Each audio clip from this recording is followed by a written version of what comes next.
بسم الله الرحمن الرحیم. سخنرانی در مورد حکم جلباب و اهمیت حجاب شرعی در اسلام. موضوع این جلسه نوع اول حجاب، یعنی حجاب در خانه و حجاب در چارچوب بدن، حجاب صدا و مراتب آن و فرق حجاب جاهلیت قبل از اسلام و حجاب بعد از اسلام در زنهای آزاده و اصل و نسبدار. سخنران استاد بزرگوار حافظ امان الله خوند یلمه. بسم الله الرحمن الرحیم. الحمد لله رب العالمین و الصلاة والسلام على سیدنا سید الانبیاء والمرسلین و على آله و صحبه اجمعین. نوع اول hicabı muhtine avvalla kurulmalı. Ulamalar sana yeni delil piş ettirirler. Nوع اول hicab ne olmalı? Ki denanalar öyden çıkmalılar. Aslında öyde olmalı. Bir zaruret bulup çıktı muhtine avvalla kurulmalı, yeni kurulmalar. Yeni şu at kurulun ne muhtine ayarlıyorlar? Ki denanalar nوع اول hicab bilkul öyde olup hatta eyvallarına dağıtlarına da hiçbir suretine yani vücutlarının hiç kime kökülmelerinden seslerini hiç kime eşittirmelerden kullen marahim mestur gezmektir. Şu hakkında ulamalar ayet piş ettirler. Ayet Sure-i Ahzab'da. Euzu billahi mineşşeytanirracim. Bismillahirrahmanirrahim. وَقَرْنَ فِي بُيُوتِكُنَّ وَلَا تَبَرَّجْنَ تَبَرُّجَ الْجَاهِلِيَّةِ الْأُولَى وَقَرْنَ فِي بُيُوتِكُنَّ Eyden analar öz öylüğünüzde karar tapın. Eğer bir zaruret bulup da çıkmalı olsanız da şarik وَلَا تَبَرَّجْنَ تَبَرُّجَ الْجَاهِلِيَّةِ الْأُولَى zamanı cahiliyet kabla İslamiyalak yüzünüzü açık taşı suratına bedûn-i celbab zatıl taşı çıkmak deyip Allah Teala şu ayette Müslüman doğanım hükmediptir. Hemçinin ki şunu sahabe tefsiri Kabuli geliye tercüme edenle وَقَرْنَ فِي بُيُوتِكُنَّ karar begilid der khanahay khud ve zahir ne konid öd avadallıqlığını manında zahir kardane adet cahiliyeti peşini cahiliyeti kabla İslamiyalak öd avadallığını kökönmen. Cahiliyet kabul İslam ne yaparmıştık? Pişez İslam der zamanı cahiliyet zenan bir perde mi geçten yüzlerin perdesi yok. Ve arayışı beden ve lebas kudra alani zahir mikre bedellerinin göğütleri, yağmaçları, kurtokları, idatları hem mekşe daşından görünüptü. Çün in reveşe bede ahlaki ve bir heyayi halaf talimat-ı İslam est. Pes bizenan hükümdat keder khanaha ikamet kunen. Öyde oturmalı aslında ve manında zamanı cahiliyet birine amede husn-ı cemal-ı kudra namayan kerdene gerden. Öyle immanın beygini, çöküğünü kök edip de camaada Allah Teala girmeler. Eğer şeydik gelsin bu cahiliyeti kabla İslam bu atkı camaata görünüp duranlar bu cahiliyeti karne bizde yokum olur müteessifana. Ondan sonra beraber zaruret şeriye tabi bir vakitte dahi çıkmalı olsa onun gurrun yok. Ona da ecadaba elbette bir labası ki sade olmalı, bir ehemmiyet olmalı, renkli dağıtlı olmayacak da suretinde çıkmaklığına ama ecada vermeli. Şeriat bana ecada verdir, bana bir gurrun yok Müslüman doğan. Elbette işte bazen bir şöbet alıyorlar ki bir ayet kimin hakkında indir, denanılan Peygamber Aleyhisselam denanın hakkında indir Müslüman doğan. Bu hem yalnız ki bu vakit Peygamber'in denanın hakkında olsun. Bir kişilerde sahabe tefsiri kabul ne diye? Ahkam-ı kederin ayet beyançıda berayı cemiye zanhaz. Çün der hakkı azvacı mutahharat takil ihtimamın bişter bud. Lihaza der kelamat maksusen bana hitap şöyle. Şu ayette gelen ayet doğru hemen Peygamber'in denanın hakkında ama hakikatta ne mi? Şu kullu ümmete hitap diye inşallah bu hakkında mecudagana başka delillerde soran peş eder. O zaman şu tayda Müslüman doğanım avvalki surede hicab kedenanlar ne etmeli? Öyde olmalı, belkul örtükül olmalı, hiçbir kimsenin hiçbir yerini görmeliler, aslında tesini hem eşitmeliler, eğer hem bir vakitte mecbur kepleşmeli olsa, onun üstüne cüdagana avval geçen ne de görünmeli, gelecekte de inşallah ben bir şey noktalar aydarım ki denana kepleşmeli olanlar mülayim kepleşmeliler, o şu suretinde var akım, erkadam denana oğlan bilen ne yapar kepleşiyor, kaharlanıp bir kahar mırağa şu suretinde tesini yok uyladıp, yok da eline ağdının evine kepleşmeli. Xo'p, endi işte hadis Resulü Xudo Aleyhisselam'dan şu hakkında teyit ettir. Ki Peygamber Xudo Aleyhisselam'da şu Allah Teala'nın Kur'an'ını eden hüküm var da eydenanlar öyde olun, öyde oturun deyiptir Allah Teala. Şu hakkında Peygamber Xudo Aleyhisselam'da hadis ve Cem'ul Fevaid'de cildiyek sayfasında iftarına geliyor.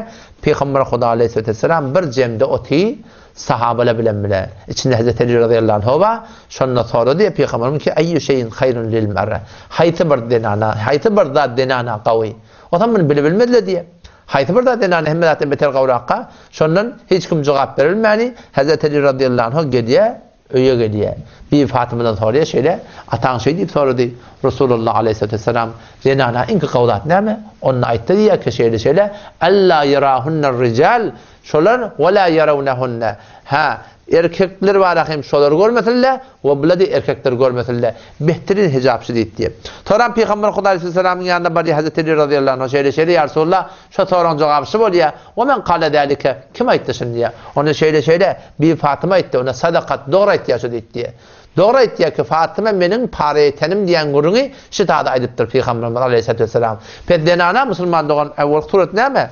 Şu suretinde kişi denana öyde oturmalı ve suretini behterin suret hicabı ödülünü de rahat etti, sokap kazanmalı.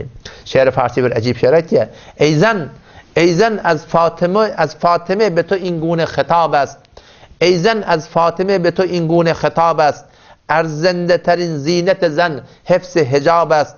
فرمان خدا و دقیق استاد دیه فرمان خدا قول نبی نص کتاب است از بهر زنان افضل طاعات حجاب است استاد دیه نه دیه فرمان خدا Allah'ın aydınlaşı قول نبی پیغمبرın aydınlaşı نص کتاب است Allah Teala'nın Kur'an'ına sarahaten getiriptir فرمان خدا قول نبی نص کتاب است az behre zenan efzel taat hicab است. Sen namaz okuyup, zikredip, telavet edip, burada sokak bağlı zahirine yok.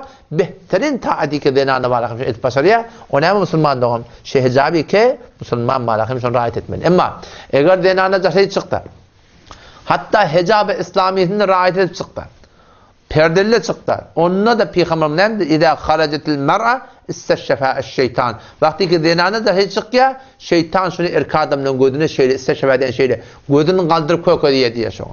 Pes bedûne zaruret denanın da şey çıkmaklığına da kıyılamının da şey çıkmaklığına da gelinemin da şey çıkmaklığına bizim tehtek kopunun elinin aşağı çıkmaklığına Müslüman doğan şun hakkında bizim vazife-i şer'imiz var ki şöyle onun neticelik bilen siyaset bilen her bir suretinde ne Müslüman doğan şun hakkında durmaklık gerek ki şolara şu hakkı varahim bir mehdud etmeli ol bir sureti ki varahim Kur'an-ı sünnet bir de aydıptır. Nelekim Şeyh Sadi rahmetullahi aleyh şu hakkında bir acayip bir neticeden beyt etti.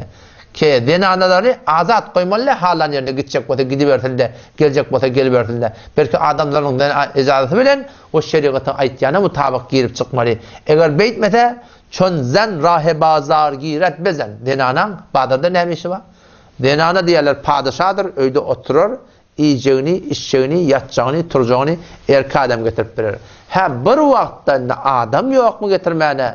Onun perde adını vurup, hicabını rahat edip, celbabını giyip, eline ellik giyip, ayağına corap, şu suratında badıra, bir halvat vakti barıp da, İslami suratında barıp, mamul edip, tesin yok, irağıdı kepleşip, şu suratında boza, mıngın müşkül yok. Ama denana gitsin badıra, erkekle böyle mamul etsin, yüzü açık gitsin, şu suratında klipsi kurup da var akıyım, şu suratında badırda, bedenin berama dediği namayan, şu doğruca Allah bilen peygamberin var, cengine var ya erkekten alır. Şu doğruca Allah bilen peygamberin şeriatına ve terti yaşap erkekten alır. Şu suratında erkekten icazet vermek hakları yok ve eğer ehyanın erkek buyursa da denanan gitmeklik hakkı yok. Çönzen rahe bazar giret bezen vegerne to der khane benşin çözen zebiganegan çeşmezen kurbat. Denana bigane olmalılar. Zebiganegan çeşmezen kurbat. Ço birun şud az khane der gurbat. Zene khube fermanber o parsa. Ço birun şud az khane der gurbat. Da şey çıktı mı örtülü olsun. Kullen maraqim bir anırtı ver fakat daşı gördün içeriden hissak görünmesin. Zene khube fermanber o parsa. کند مرد درویش را پادشاه هر کرا خانه آباد و هم خوابدوست خدا را به رحمت نظر سوی اوست چو مستور باشد زن خوب روی اودان دنانا خوبصورت دنانا چو مستور باشد örtülü olsa چو مستور باشد زن خوب روی به دیدار او در بهشت است شوی eti kıyamet gününe şol imanla denanı ne olacak adam tane cennette inşallah Teala hemmeti imanla gitti, yoldaş olacak Müslüman doğanım. O zaman şu taydan şun hakkında bizim vazife-i şer'imiz Müslüman doğan, hanım adamında şu zatları biz riayet etmeli Müslüman doğan. O zaman şu taydan evvelin burada hicab neyme? Şu ki denanı öyde olsun, ve bir hiç ondan öyden çıkmasın ve hiçbir vücudu da hiç çıkma görünmesin. Nalika Mufti Şafii rahmetullahi aleyh cildesi ahkamul Kur'an'a ne diye? Evvel ki hicabul ula hicabul aşgasi bil buyuti vel cuduri vel huduri vel havaci ve amtaliha bihaytu la yara el-ricalu el-acanibu şeyen min aşgasihinne. Hiç vücutlarını görmesinler ve la libasihinne, hatta egmaşlarını görmesinler ve zinetihinne zahire vel batine. Hiçbir suretinde hiçbir yerini görmesin ve la şeyen min cesedihinne, hatta vücudun cesedinde ne hesap görmesin minel vecihi vel kaffeyni ve sairil beden. Evvel suret hicab Müslüman doğun şıbır sureti kevalahim şunu Mufti Şafii rahmetullahi aleyh şu suretinde açıklar çünkü. Elbette ne mi? Muşkul nerede? Muşkul şunu ne? Ki Müslümanlarına sedre evvel çünkü öyle kelime-i la ilahe illallah Muhammed Resulullah'ını düşünüp aydıptırlar. Şun tağazahan düşünüptürler ki ben vakti ki la ilahe illallah Muhammed Resulullah dedim. Yani ben özümden ihtiyarı selbettim. La ilahe ilahi yok, fermanrevai yok, hakimi yok, ma'budi yok, layık ibadeti yok, layık itaati yok. İllallah Allah'dan başka mendine Allah ve Rab olacak deyip de şu iqrarı onlar düşünüp aydıptırlar. Bir düşünmeni ettirz. Bir de şunu etmeklik Müslümanlar onu kıyın oluyor. O tam şu taydan biz hem kabul edeydik ki şu kelimenin elhamdülillah biz aydıptır. Biz yamaşşadan şu kelimenin ihlasını aytmalı ki la ilahe illallah. Allah'tan başka ilah yok. Menin ilahım Allah. Menin ilahım illa. Menin ilahım halk de. Menin ilahım boydoşlam de. Menin ilahım hem tayilam de. Menin ilahım tanga desem daş çavarağım de. Menin ilahım nefsim de. Eferaite men ittekade ilahu hava. Gördün mü ol bir erkeklerin ananı Allah Teala ki öz hava ve hevesini ilah tutultur diye. Kim ol? Şeriatı terti yaşayan adam. Öz hay hevesine göre. Şu taydan şu kelimenin bir hem gerekli yamaçlardan malahim ihlasını aytmak Müslüman doğun. Ondan sonra yöne evvelde bu gurun geçti ki öyde tırmaklık denanalara olan sogabın derecesini ne kadar arttırıyor. Cidden nisa ile Resulullah sallallahu aleyhi ve sellem denanalara geldi diye şeyle Resulullah erkekler ne kadar sogab kalan yerler dışarıda. Cihada gittiyerler, hacca gittiyerler, umra gittiyerler, cemaate var yerler, zımma var yerler. Ne kadar hayır hesenat ettiyerler.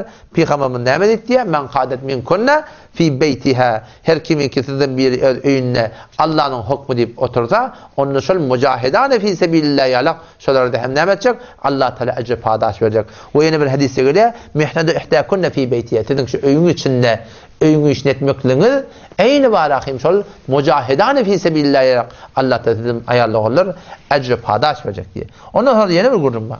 Zenananın öyde oturmaklığı şunun fitretine muvafık. Hatta şu an tebipler aytiyarlar ki vakti zenanan gövrehine oğlan galiye. Şol oğlan oğlolluğunu qalan gövredeki oğlan oğlolluğunu qıyıldığını bilecek bolsan şol zenanan ahlakiyatını öde diye. Eğer zenana da şey çıkar gelip dursa gider gelip dursa daşayacak dönüm olası gelip dursa onunla hem bil şon gövrehindeki ne mi? Oğuldur diye. Yok öyle turası diye. Çıkar gider gelene Moşakkas keneme şol oğlancığı ki gövrede kaptır. Şol qıyın diye. Yani şibir fitreti ki Allah Teala yaradıptır. Şuva rahim Allah Teala şunu şu suretinde de var denanın öz vücudunda şunu koyuptur ki şolara var qıyın olmasın. Elbette istadını denanın qıyıqçı köpeleyebilir. O bir tefrihe gitmeli bununla. Biz zindan olmalı. Biz form ölmeli. Biz falan ya Müslüman doğulam. Hiç kayıt değil. Zindan olmalı diyen gurunda yok. Tefrihe gitmeli diyen gurunda yok. Doğan kardeşim görmeli diyen gurunda yok. Hem de öz zayında gerekli. Bir adam gidiyor elhinde bizde ahım valla. Biz hem gidiyor oğlan uşaklamız Müslüman doğun. Ama şeriyete muvafık hicab İslam'ı rahat edip hayatı bir suretleri ki İslam aydıptır. Şu şerayeti bile manahim gidip gelmeklik gerek. O ne deyip? Şeyde bir qıyın tutyanlar qıyın tutmak da Müslüman doğun. Bana diyorlar doğru tutmaklık. Eğer sıdatlar rahat olmasa bana qıyın tutma demeyerler. Bana başacak tutmalılar Müslüman doğun. Vakti ki Kur'an sırahatın aydıptır sıdatları bir gelip sıvarahım Kur'an sünneti ter tutak. Ve Allah bilen peygamberin ma cengne var yani adam Huday takkatın. O tam şu taydan qara qaygımız näme kıyametimiz bolsun. Bu dünya geçer gider. Kimden kime galipdir ahim? Menden tenden hem geçer gider. Öňde bir bayağan biri yolun kenarına bir şikle basıren. Ahire sistemden başlayan yanına divara karşıyın bakıp burada da gözlep dur diye. Gözünden düme yaş kayt diye. Anırdan bir adam var diye. Şu adam bolup duruşuna gelin hali. Bu ne adam? Ahire sistem başlayan yanına o divara karşıyın bakıp da bir tane hat var şunu okuyuptu. Hat yadığırlığı keneme in hemmi gözeret yadığır. O zaman yani kadımı yaklaşıp gitti ağay falani. Hava tanıyan adam ten tada dursan ne için ağlayarsın? Ne mollu meğer ağlar yalak. Onu ayttı diye şeyle şu yadığırlı hat koruyan hava şunu men yazdım deydi. Bir vakt, neçe vakt min evvel şu divarın kenarında ben zogal furuşi etiydim. O giyeceğin karanlıklarına tütteye karşıp, qara qarşıp, süpürüm günahsım doğru geçirilmeni, giyece günü men istada zogal furuşi etiydim. Şondan bir vakt ödüme dildari verip, men seni gelip şu divara, şu yerden hatım şiddet diye kename, in hemmi güzeret deyip yazdım diye. Ve men bu kun Allah Teala malum bereket verdi. Ben şu kun nersene karhanan eyeti, nersene öyün eyeti, ne kadar var akim hadam haşamın eyeti. Ben şu kun geldim işte. Şol niyatlamadan süreyim ki men sıhhati gelip tədələyin kename ha in hemmi güzeret. Bu dem geçecek ha. Hiçbir qazaqlat yok Müslüman doğan.